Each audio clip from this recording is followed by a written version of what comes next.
എനിക്ക് തോന്നിയത് കൊണ്ടും ഇത് പബ്ലിക്കിൽ നിന്ന് നമുക്കൊരു സപ്പോർട്ട് കിട്ടണമെങ്കിൽ ഗൈസ് ഉറപ്പായിട്ടും ഇത് അവരെയും കൂടെ ബാധിക്കുന്ന കാര്യമാണെന്ന് അവരെ പറഞ്ഞു മനസ്സിലാക്കണം. എങ്കിൽ മാത്രമേ നമുക്ക് ആ ഒരു സംഭവം അവരുടെ അടുത്തുനിന്ന് കിട്ടത്തുള്ളൂ. അല്ലാത്ത പക്ഷം നമുക്കത് കിട്ടത്തില്ല. മനസ്സിലായോ? അതുകൊണ്ടാണ് എനിക്ക് വിഷമം, സത്യം പറഞ്ഞാൽ അത് ചെയ്യാൻ വിഷമം ഉണ്ടായിരുന്നു. എന്നാലും ഈ പറയുന്ന അമ്മമാരുടെയും ബാക്കിയുള്ളവരുടെയൊക്കെ വീഡിയോയും ഫോട്ടോയും മുഖം ബ്ലർ ചെയ്തും മുഖത്ത് കുത്തി വരച്ചും എനിക്ക് അപ്ലോഡ് ചെയ്യേണ്ട ഗതികേട് എനിക്ക് വന്നത്. നിങ്ങളൊന്ന് ആലോചിച്ച് നോക്കിയാൽ മതി. ഇത്രയും ഇതുള്ള കണ്ടന്റുകളൊക്കെ ചിലപ്പോൾ ആൾക്കാർ ഇത് ഇൻസ്റ്റാഗ്രാം ചിലപ്പോൾ ടേക്ക് ഡൗൺ ചെയ്യേണ്ട ഒരു വീഡിയോ ആയിരുന്നു. അത് അത്രയും റിസ്ക് എടുത്ത് ഞാൻ എൻ്റെ ഇത്രയും കഴിഞ്ഞ 7 വർഷമായിട്ട് ബിൽഡ് ചെയ്തുകൊണ്ട് വന്നൊരു ചാനലിനകത്ത് അപ്ലോഡ് ചെയ്തത് ഞാൻ റീച്ചിന് വേണ്ടിയിട്ടാണെന്ന് പറയണത് എനിക്ക് അമ്മയുടെ അടുത്തൊന്നും പറയാനില്ല. എനിക്ക് അമ്മയുടെ അടുത്ത് ഒരു കാര്യം സംസാരിക്കാനില്ല സത്യം പറഞ്ഞാൽ.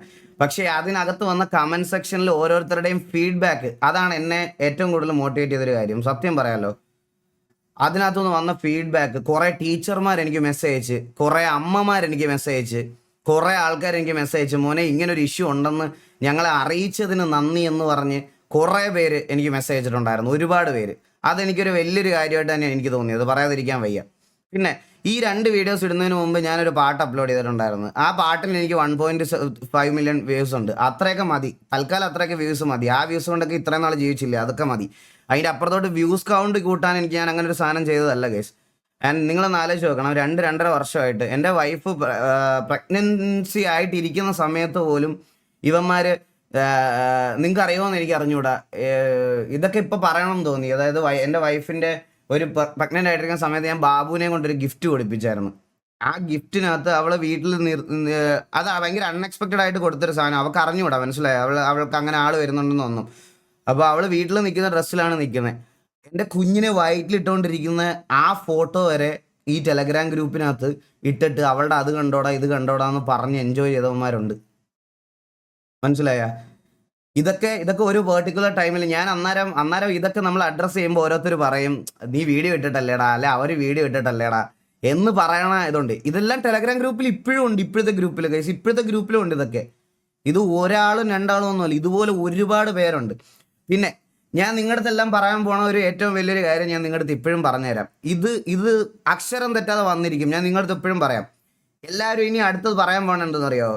ഇത്രയും വലിയൊരു നമ്മുടെ പബ്ലിക്കായിട്ട് എത്രയും ആൾക്കാരെ അഫക്റ്റ് ചെയ്യുന്ന ഒരു ഇഷ്യൂ അഡ്രസ്സ് ചെയ്തിട്ട് പോലും ഈ അഡ്രസ്സ് ചെയ്തതിനെ പറ്റി ആയിരിക്കത്തില്ല ഇനിയുള്ള ഇവിടുത്തെ കുറേ ലീച്ച് ക്രിയേറ്റേഴ്സ് ആയിട്ടുള്ള ആൾക്കാർ ഇതിനെ വീഡിയോ ചെയ്യാൻ പോണത് ഇങ്ങനെ ആയിരിക്കത്തില്ല. ഇവൻ ലൈവിലൊക്കെ തെറി പറയണമല്ലേ, അതിൻ്റെ റിട്ടേൺ ബാക്ക് ആയിരിക്കും ചിലപ്പോൾ ഇതൊക്കെ കിട്ടുന്നത്. ഇതൊക്കെ ആയിരിക്കും ഇനി അടുത്ത ഡിസ്കഷൻ. നിങ്ങൾ എഴുതി വെച്ചോ.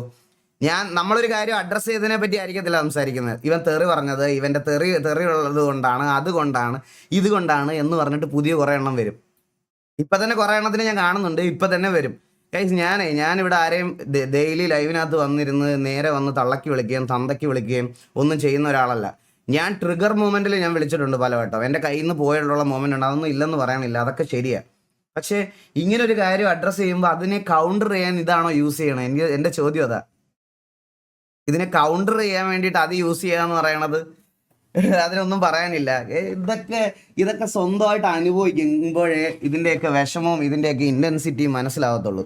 അപ്പോഴത്തേക്കിന് വരും അയ്യോ ഇതെങ്ങനെ കണ്ടുപിടിക്കുന്നത് ബ്രോ, ഇതെങ്ങനെയാണ്, ഇതെന്താ ചെയ്തത്, എൻ്റെ അനിയത്തിക്ക് ഇങ്ങനെ ഒരു പ്രശ്നമുണ്ട്, എൻ്റെ ചേച്ചിക്ക് ഇങ്ങനെ ഒരു പ്രശ്നമുണ്ട്, അങ്ങനെ വരും. ഞാൻ നിങ്ങളടുത്ത് പറയാം, അടുത്ത് വരാൻ പോണ അതാണ്. അല്ലാതെ ഈ ഫെയിം കൊണ്ട് കാര്യമില്ല ഗൈസ്. ഈ ഫെയിം കൊണ്ട് ഒരു കാര്യമില്ല. ഈ ഫെയിമൊക്കെ എത്ര ദിവസം നിൽക്കുമെന്നാണ്. ചിലപ്പോൾ ഇതിൻ്റെ ഒരു ഇഷ്യൂ കഴിയുമ്പോഴത്തേക്കിന് ഇത് പോകും. RP കയറി. ഞാൻ കുറേ നേരമായിട്ട് പറയാണ്, ഷാഹിൽ ബ്രോയെ, ഞാൻ എൻ്റെ കീബോർഡ് എൻ്റെ കയ്യിലായിരിക്കുന്നത്, ബ്രോയുടെ കയ്യിലല്ല. ഞാൻ കറക്റ്റ് സമയത്ത് അതിനകത്ത് ഞെക്കി കയറിക്കോളാം, എനിക്കറിയാം, ഞാൻ കയറിക്കോളാം, അങ്ങ് പഠിപ്പിക്കേണ്ട, ഞാൻ കയറിക്കോളാം. ഞാനൊരു കാര്യം സംസാരിച്ചുകൊണ്ടിരിക്കുക, അതുകൊണ്ടാണ് ഞാൻ കുറച്ച് ദിവസമായിട്ട് ഇതിൻ്റെ പുറകിലിരിക്കുക, അതുകൊണ്ട് പറയുക. അപ്പോൾ എനിക്ക് അങ്ങനത്തെ ആൾക്കാരെ എന്ത് വേണേൽ പറയാം, എനിക്ക് കുഴപ്പമില്ല. ഇൻ കേസ് അങ്ങനെ ഈ തെറി പറയണത് ശരിയാണെന്ന് ഞാൻ പറയത്തില്ല ഗൈസ്. ശരിയാണ്, പിള്ളേരൊക്കെ കാണുന്നുണ്ടാവും, കുറച്ച് ആൾക്കാരൊക്കെ കാണുന്നുണ്ടാവും. അപ്പോൾ നമ്മൾ പബ്ലിക്കിൽ പെട്ടെന്ന് ട്രിഗർ ആകുമ്പോൾ അത് മിസ്റ്റേക്ക്. പക്ഷേ എൻ്റെ കയ്യിൽ നിന്ന് പോകുന്ന സമയത്തൊക്കെ ഞാൻ അടുത്ത ദിവസങ്ങളിൽ വന്ന് ഞാൻ ലൈവിൽ അത് പബ്ലിക്കായിട്ട് പറയാറുണ്ട്, അതെൻ്റെ ഭാഗത്തുനിന്ന് വന്ന മിസ്റ്റേക്ക് ആണെന്ന്. പക്ഷേ ഞാൻ ടുവേർഡ്സ് ദ സ്ട്രീം തുടക്കം തൊട്ട് ലാസ്റ്റ് വരെ തള്ളക്കി വിളിച്ചുകൊണ്ടിരിക്കുന്ന ഒരു സ്ട്രീമർ അല്ല. ഞാൻ അങ്ങനെ സ്ട്രീം ചെയ്യാറില്ല, ഞാൻ അങ്ങനെ ഇതുവരെ ചെയ്തിട്ടുമില്ല, ഞാൻ അങ്ങനെ ചെയ്യാറില്ല. എന്തെങ്കിലുമൊക്കെ സിറ്റുവേഷൻസ് വന്ന് നമ്മുടെ അകത്ത് OC ടോക്കൊക്കെ വന്ന് ഡ്രാഗായി അങ്ങനെയൊക്കെ വരുമ്പോഴാണ് ഈ തെറിവിളിയിലോട്ട് പോകുന്നത്, മനസ്സിലായോ? ബട്ട് സ്റ്റിൽ ഓക്കെ, അങ്ങനെ എന്തെങ്കിലും ഇഷ്യൂസ് ഉണ്ടായിട്ടുണ്ടെങ്കിൽ അത് നിങ്ങൾക്ക് അഡ്രസ്സ് ചെയ്യാം, കുഴപ്പമില്ല. പക്ഷേ ഇങ്ങനത്തെ ഒരു സാധനം വന്ന് പറയാൻ വേണ്ടിയിട്ട് നീ തെറി വിളിച്ചവനല്ലേ എന്ന് പറഞ്ഞ് ഒബ്ജക്റ്റ് ചെയ്യുന്നതിനോട് എനിക്ക് യാതൊരു ഇതുമില്ല. അത് അങ്ങനെയല്ല. ആ ഒബ്ജക്ഷൻ എനിക്ക് പ്രശ്നമുണ്ട്. ഒരു കാര്യം പബ്ലിക്കലി ഇത്രയും പേരെ അഫക്റ്റ് ചെയ്യുന്ന ഒരു കാര്യം വന്ന് പറയുമ്പോൾ അത് പറഞ്ഞ് ഇതാക്കാൻ. പക്ഷെ ഇവരൊന്നും മനുഷ്യന്മാരല്ലെന്ന് ഞാൻ ആലോചിക്കണം ഗൈസ്. ഇതിൻ്റെ ഇൻ ടു ദ ഡീപ്പ് ഞാൻ കുറേ സാധനങ്ങൾ വന്നപ്പം ഇത് ഇൻസ്റ്റഗ്രാം, ഇത് ടെലഗ്രാം മാത്രം ബാൻ ചെയ്തുകൊണ്ടൊന്നും ഒരു കുന്തോ ഇവിടെ നടക്കാൻ പോകുന്നില്ല. ടെലഗ്രാം മാത്രമൊന്നും അല്ല, ഇത് ഇൻസ്റ്റഗ്രാമിലുണ്ട്, ഇത് റെഡിറ്റിലുണ്ട്, ഇത് ഡിസ്കോഡിലുണ്ട്, എല്ലായിടത്തും ഉണ്ട്. ഇതൊന്നും ബാൻ ചെയ്യുന്നതല്ല നമ്മുടെ സൊല്യൂഷൻ. ഇത് കുറച്ച് കൺട്രോൾഡ് ആയിട്ട് യൂസ് ചെയ്യാൻ വേണ്ടിയിട്ട് നമ്മൾ എന്തെങ്കിലും ചെയ്യണം. അല്ലാതെ വേറെ ഇതൊന്നും ബാൻ ചെയ്യണമല്ല. ഇതൊക്കെ ബാൻ ചെയ്താൽ നമ്മൾ നമ്മുടെ ബാക്കി കാര്യങ്ങൾക്ക് ഇതൊക്കെ എന്ത് ചെയ്യും? ഇപ്പോൾ കമ്മ്യൂണിക്കേഷൻ ബാക്കി അങ്ങനത്തെ കാര്യങ്ങൾക്കൊക്കെ ഈ വാട്സപ്പ് ചാനൽസ് ഉണ്ട്. വാട്സപ്പ് ബാൻ ചെയ്യണോ? വാട്സപ്പ് ബാൻ ചെയ്യണോ? വാട്സപ്പ് ഒന്നും ബാൻ ചെയ്യാൻ പറ്റത്തില്ല. അങ്ങനെ പെട്ടെന്ന് എങ്ങനെ എല്ലാ സോഷ്യൽ മീഡിയസും നിങ്ങൾ എങ്ങനെ ബാൻ ചെയ്യും? ഇത് ബാൻ ചെയ്യുന്നതല്ല, ഇത് റെസ്പോൺസിബിളായിട്ട് യൂസ് ചെയ്യാൻ വേണ്ടി പഠിപ്പിക്കുക എന്നുള്ളതാണ് സാധനം. അല്ലാതെ ഇത് ബാൻ ചെയ്യുന്നുണ്ടോ ഇതൊന്നും ഇതാക്കുന്നുണ്ടോന്നും അല്ല കാര്യം. പോലീസ് എന്ത് പറഞ്ഞു? ഇപ്പോൾ കേസിൻ്റെ ഡീറ്റെയിൽസ് എനിക്കിപ്പോൾ ഡിസ്ക്ലോസ് ചെയ്യാൻ പറ്റത്തില്ല. അത് ഒരു കാര്യം ഞാൻ പറഞ്ഞുതരാം. കേരളത്തിലെ സൈബർ ഇതിൻ്റെ ഹെഡിൽ നിന്ന് എന്നെ വിളിച്ചായിരുന്നു. ആൻഡ് അവർ എൻ്റെ എല്ലാ ഡേറ്റാസും കളക്ട് ചെയ്തു. ഞാൻ എല്ലാ ഡേറ്റാസും ഹാൻഡ് ഓവർ ചെയ്തു. ഏകദേശം ഒരു 10-13 പേരുടെ ഡീറ്റെയിൽസ് ഞാൻ അവർക്ക് ഹാൻഡ് ഓവർ ചെയ്തു. ആൻഡ് ബാക്കിയൊക്കെ ഇനി അവരുടെ കയ്യിലുള്ള കാര്യങ്ങളാണ്, അവർ ഇതാക്കാം. അപ്പോൾ എന്തെങ്കിലും ഒരു ഇതുണ്ടാകുമ്പോൾ എന്നെ വിളിപ്പിക്കാമെന്ന് പറഞ്ഞിട്ടുണ്ട്. ആൻഡ് ബാക്കി വേറെ ഒരു കേസും കൂടി ഉണ്ട്. അത് നിങ്ങൾക്ക് ഓൾറെഡി അറിയാവുന്ന കാര്യമാണ്. അതിൻ്റെ കാര്യങ്ങൾ എനിക്ക് വെളിയിൽ പറയാൻ പറ്റത്തില്ല. ഇപ്പോൾ അത് കറൻ്റ്ലി പറയാൻ പറ്റുന്ന അവസ്ഥയല്ല. അത് ഞാൻ വഴിയെ അതിൻ്റെ അപ്ഡേറ്റ് തരാം.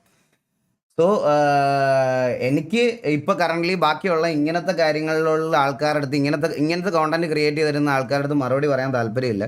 അത് ഞാൻ അങ്ങനെ ചെയ്യുന്ന, അതായത് ഞാനിപ്പോൾ പറയാണ്, ഞാൻ towards the live toxicity use ചെയ്യുന്ന ഒരാളാണെങ്കിൽ ഓക്കെ. ഞാനിപ്പോൾ 8 വർഷമായി സ്ട്രീം ചെയ്യാൻ തുടങ്ങിയിട്ട്. എൻ്റെ പേരിൽ എനിക്ക് അങ്ങനെ ഒരു അലിഗേഷൻ ഇതുവരെ എനിക്ക് വന്നിട്ടില്ല. ആൻഡ് ഇപ്പോഴും നമ്മുടെ ലൈവ് കാണുന്ന ഒരുപാട് ഫാമിലി ആയിട്ടുള്ള ആൾക്കാരുണ്ട്. പക്ഷെ സ്റ്റിൽ കാണുമ്പോഴൊക്കെ എന്നോട് പറഞ്ഞിട്ടുണ്ട് ഈ പറയണ തെറിവുകളുടെ കാര്യമൊക്കെ എൻ്റെ അടുത്ത് പറഞ്ഞു. ഇവൻ എൻ്റെ അച്ഛനും അമ്മയും പോലും എപ്പോഴും വഴക്ക് പറയണ കാര്യം അതാണ്. മനസ്സിലായ എൻ്റെ അടുത്ത്? അപ്പോൾ അത് തെറ്റാണ്. അത് ശരിയാണെന്ന് ഞാൻ ഒരിക്കലും വാദിക്കില്ല. അത് തെറ്റാണ്. പക്ഷേ അത് അങ്ങനെ ചെയ്യണതല്ല. കയ്യിൽ നിന്ന് കൺട്രോൾ പോകുന്ന സമയത്ത് പറ്റിപ്പോകാനായിട്ടുള്ള കാര്യങ്ങളാണ്. ആൻഡ് എനിവേ ഇതിൻ്റെ ഒരു അവസാനം കിട്ടുന്നത് വരെ, എനിക്ക് എൻ്റേതായിട്ടുള്ള ഒരു നീതി കിട്ടുന്നത് വരെ ഞാൻ ഫൈറ്റ് ചെയ്യും. അത് ഞാൻ ഒരു സംശയവുമില്ല ഗൈസ്. ഞാൻ ഇനി എന്തൊക്കെ ഇതാക്കണം. അപ്പം എനിക്ക് ഞാൻ കുറച്ച് ഗ്യാപ്പ് എടുത്തത് അതുകൊണ്ടാണ്. ഞാൻ ഇങ്ങനത്തെ ഒരു ചെറിയ ഗ്യാപ്പുകൾ ഇതിനകത്ത് ഉണ്ടാവും. അപ്പോൾ നിങ്ങളത് മനസ്സിലാക്കണം. വേറെ ഒന്നും കൊണ്ടല്ല. എന്താ അപ്പോൾ അവളൊക്കെയാണ്, കുഴപ്പമൊന്നുമില്ലടാ, അവളൊക്കെയാണ്. ലൈക്ക് ഇതിപ്പോൾ കുറേ നാളായില്ലടാ, ഫേസ് ചെയ്ത് ഒരുപാട് നാളായി. മനസ്സിലായി? അതുകൊണ്ട് ഇതിനോടിപ്പോൾ അവൾ അഡാപ്റ്റീവ് ആയി തുടങ്ങി. എന്ന് കരുതി ഇതാക്കണം. പിന്നെ ഇന്ന് വിളിച്ച് സംസാരിച്ചവനെ പോലും അവൻ എൻ്റെ അടുത്ത് കരഞ്ഞ് കാല് പിടിക്കുക. ബ്രോ പറ്റിപ്പോയതാണ്, എനിക്ക് കൂട്ടുകാരില്ലാത്തതുകൊണ്ടാണ്, എനിക്ക് കൂട്ടുകാരില്ല, അതുകൊണ്ടാണ്, അതാണ് ഇതാണ് എന്തൊക്കെയോ പറഞ്ഞ് കരയുന്നു. എനിക്ക് അറിഞ്ഞൂടാ ഇതിനൊക്കെ എന്താ ചെയ്യേണ്ടതെന്ന് സത്യം പറഞ്ഞ. അപ്പോൾ ഇത്രയൊക്കെയാണ് കാര്യങ്ങൾ. ദേവിടെ ഉണ്ടാ? ദേവിടെ ഉണ്ട്, താഴെയുണ്ട്. സത്യം ഇവിടെ വീട്ടിലുണ്ട്. ഓരോന്ന് പറഞ്ഞു വലിപ്പിക്കുന്ന കേൾക്കുമ്പോൾ കുഞ്ഞിനെയൊക്കെ ലൈവ് കാണിക്കാൻ പേടിയായി ഇപ്പോൾ എനിക്ക്. പറയാതിരിക്കാൻ വയ്യ.